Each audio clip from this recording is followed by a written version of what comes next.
विराट कोहली ने अपनी 50वीं ODI century कर ली। उन्होंने सचिन का 49 ओडीआई सेंचुरीज का रिकॉर्ड तोड़ दिया। बाबर आजम कोई बहुत बड़ा स्ट्रेटेजिक कैप्टन डेफिनेटली नहीं था। बहुत सी ऐसी जगह थी जहां पर a captain would have gone with a more aggressive approach and he was not that aggressive. India ने न्यूजीलैंड को हरा दिया है। कुछ कंट्रोवर्सी वहां पर स्पार्क हुई जिस वक्त पिच चेंज कर दी गई। इंडिया फाइनल में पहुंच गया है। साउथ अफ्रीका और ऑस्ट्रेलिया का मैच है। जो उसमें से जीतेगा वो अहमदाबाद में इंडिया से फाइनल में खेलेगा।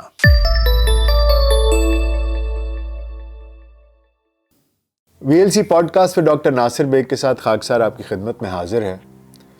फैज कहते हैं कि सुलझाएं बेदिली से ये उलझे हुए सवाल, वहां जाएं या न जाएं, ना जाएं कि जाएं हम।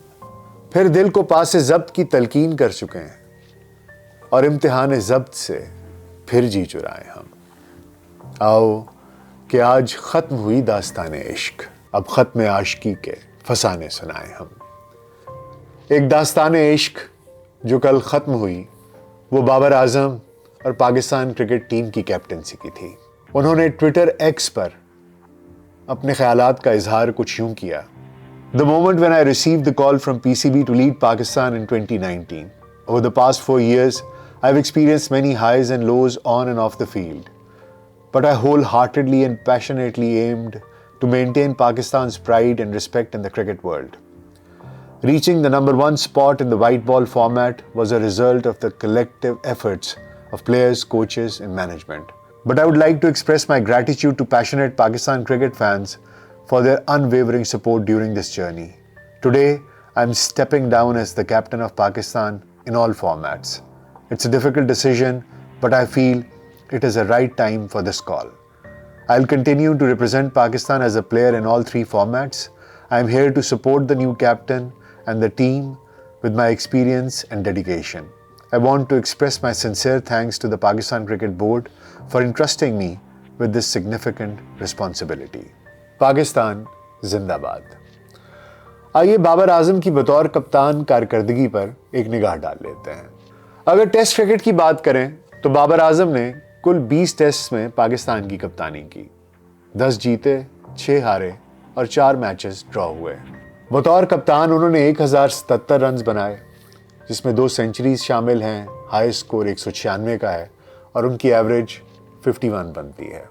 अगर ओडीआईज की बात करें तो बाबर आजम ने कुल 43 ओडीआईज में पाकिस्तान की कैप्टनसी की। 26 जीते, 16 हारे और 1 का नो रिजल्ट रहा। विनिंग परसेंटेज 60% बनती है। बाबर आजम ने कुल 71 टी20 मैचेस में पाकिस्तान की कप्तानी की। 42 जीते, 23 हारे, तकरीबन 60% उधर भी विनिंग परसेंटेज बनती है। तारीख ये बताती है कि पाकिस्तानी मुआशरे की एक खुसूसियत है और वो खुसूसियत ये है कि इस मुआशरे में किसी को भी हीरो नहीं बनने दिया जाता। मैं अक्सर कहा करता हूँ, we are a nation of hero slayers. Quaid-e-Azam के बाद आज तक यही वजह है कि पाकिस्तान ने कोई हीरो क्रिएट नहीं किया। हम जैसे ही देखते हैं कि किसी का कद ऊंचा हो रहा है तो या हम उसकी टांगें काट देते हैं या गर्दनें उड़ा देते हैं। खैर, हम नाशुक्रे लोग हैं, अनग्रेटफुल पीपल।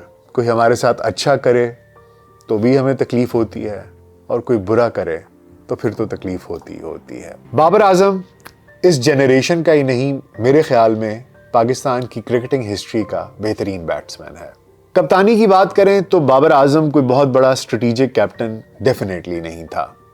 उसमें एग्रेशन कम था और बहुत सी ऐसी जगह थी जहां पर वन यूज्ड टू फील कि probably a captain would have gone with a more aggressive approach and he was not that aggressive.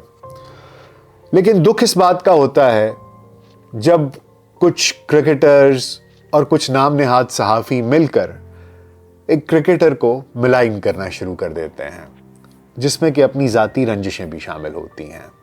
मेरा इशारा इमाद वसीम की तरफ भी है, मेरा इशारा मोहम्मद आमिर की तरफ भी है और मेरा इशारा शुएब जट की तरफ भी है।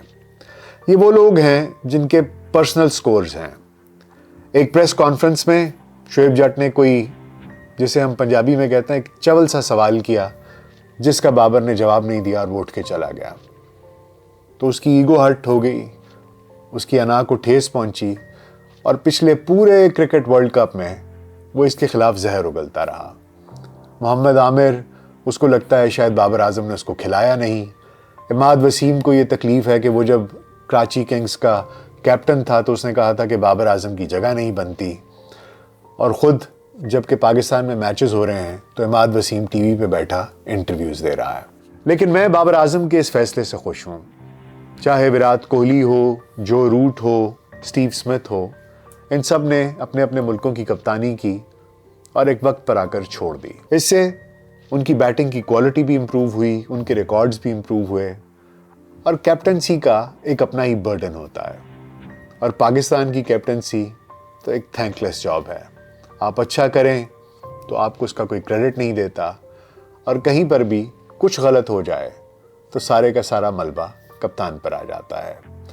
और कहानी वहाँ रुकती नहीं है, हमारे यहाँ घटिया इल्ज़ामात शुरू हो जाते हैं। कोई कहता है बिक गया, कोई कहता है भाईबंदी करता है, कोई कहता है रिश्तेदारियां निभाता है।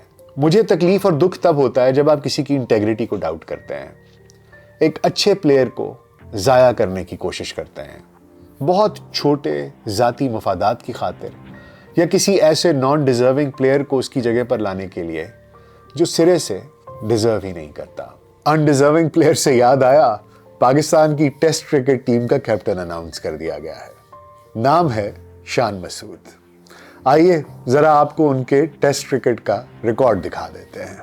शान मसूद ने पाकिस्तान के लिए आज तक 30 टेस्ट मैचेस खेले हैं, जिसमें उन्होंने 1597 रन स्कोर किए हैं 28.5 की एवरेज से, और उनका स्ट्राइक रेट 48 है। अगर गुज़िश्ता 17 इनिंग्स की बात की जाए तो शान मसूद ने कुल 252 रन किए हैं 14.82 की एवरेज से, जिसमें कि 4 सिफर भी शामिल हैं। खुशामदीद शान मसूद, आपकी वैसे तो टेस्ट टीम में जगह नहीं बनती, लेकिन आपको कप्तान बना दिया गया है, आपको बहुत बहुत मुबारक हो। अगर T20s की बात की जाए तो शाहीन शाह अफरीदी को पाकिस्तान T20 क्रिकेट टीम का कैप्टन बना दिया गया है।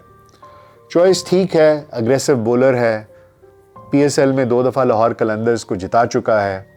उनकी PSL टीम के मेंटोर कोच आकिब जावेद साहब भी बहुत चर्चा में हैं, उनकी भी बहुत सपोर्ट है, और कुछ नई रिश्तेदारियां भी बनी हैं, तो जायज़ है, ठीक है। हालांकि शाहीन की जो प्रेजेंट फॉर्म है, मैं उससे खुश नहीं हूँ। मेरा अपना ख्याल है उनकी फ़िटनेस के इश्यूज़ हैं।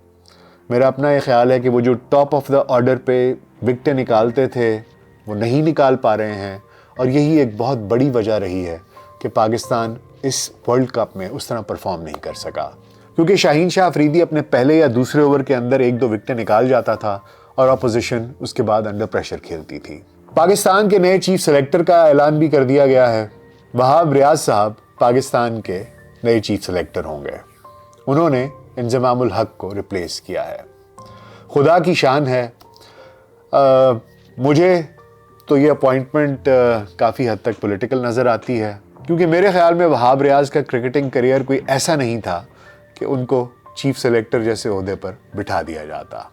आइए उनके क्रिकेट स्टैट्स पर भी एक नज़र डाल लेते हैं। वहाब रियाज ने कुल 27 टेस्ट मैच खेले, जिसमें उन्होंने 83 विकेटें हासिल की, 3.42 की उनकी इकॉनमी थी, और एवरेज 34.5 रही।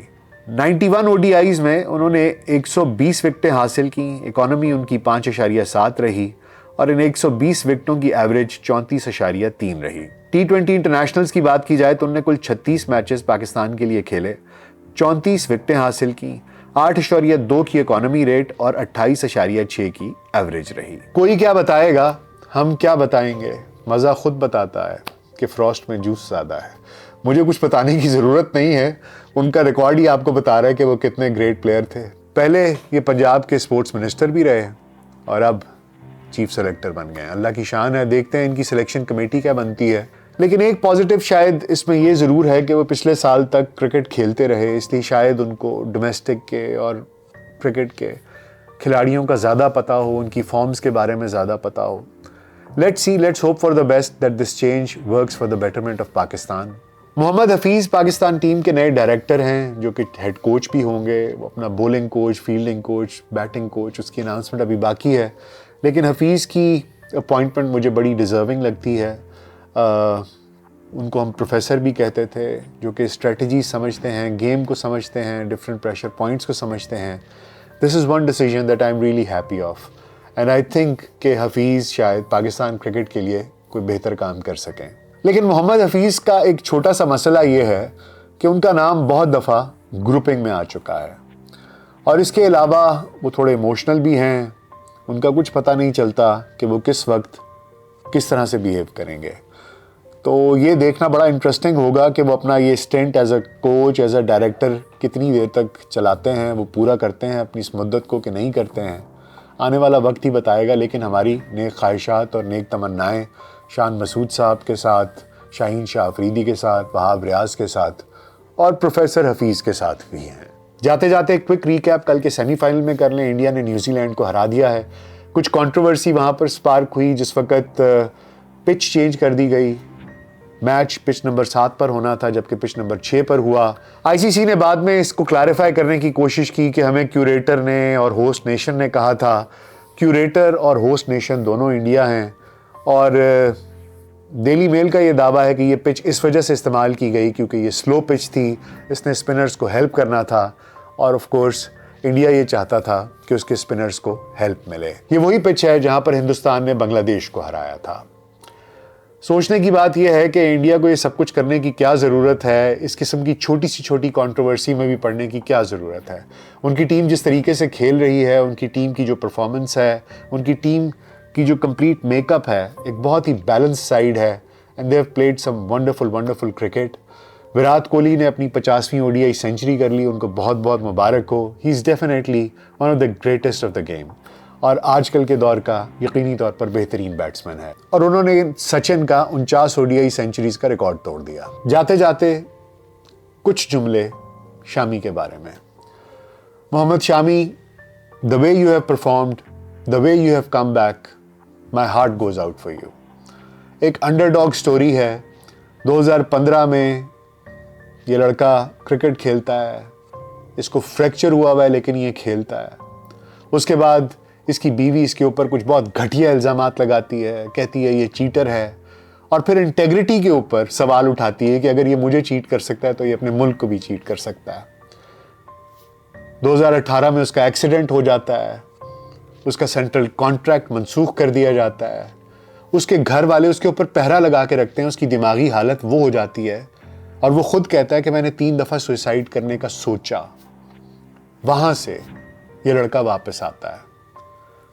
T20 में जब पाकिस्तान इंडिया को 10 विकेटों से हराता है और शामी को रन्स पड़ते हैं, तो यही हिंदुस्तान की आवाम उसको देशद्रोही कहती है, उसको इंडियन टीम में पाकिस्तानी कहती है, उसकी इंटेग्रिटी पर सवाल उठाती है। ये तब भी हिम्मत नहीं हारता। IPL में उसे विकेट्स नहीं मिलती, लेकिन वर्ल्ड कप से पहले वो अच्छी परफॉर्मेंस दिखाता है, विकेटें लेता है, और उसका नाम इंडिया की ODI world cup cricket team में आ जाता है। पहले 4 मैचेस में उसको बेंच पर बिठाया जाता है, उसके बाद वो आता है और आकर छा जाता है। कल सेमीफाइनल में न्यूजीलैंड की 7 विकेटें मोहम्मद शामी ने ली। What a performance and what a champion comeback. बहुत बहुत मुबारक हो शामी, हमारी दुआएं आपके साथ है, इसी तरह खेलते रहिए। इंडिया फाइनल में पहुंच गया है। साउथ अफ्रीका और ऑस्ट्रेलिया का मैच है, जो उसमें से जीतेगा वो अहमदाबाद में इंडिया से फाइनल में खेलेगा। मे द बेस्ट टीम विन। एक छोटा सा राउंड अप था पाकिस्तान क्रिकेट के बारे में और वर्ल्ड कप के बारे में। उम्मीद है आपको पसंद आएगा। अपना बहुत ख्याल रखिएगा। शुक्रिया।